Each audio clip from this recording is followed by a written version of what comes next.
life insurance do? Number one, ang pinaka-basic talaga nito is the word protection. Everybody say protection. Shinky, protection para kanina. Ang protection po, number one, hindi po sa na-insure. Actually, ang pinoprotect mo, yung mga mahal mo sa buhay o tinatawag mong dependents.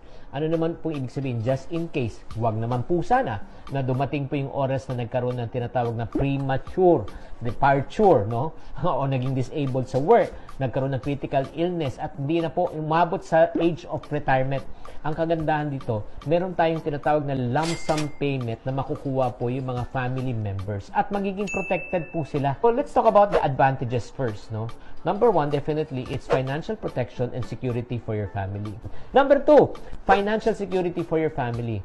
So in other words, ang kagandahan pag may life insurance ka rin, it can pay off your debts, diba, sasakyan, bahay, or let's say any other na mga utang mababayaran. And third, pinaka-best talaga advantage is peace of mind.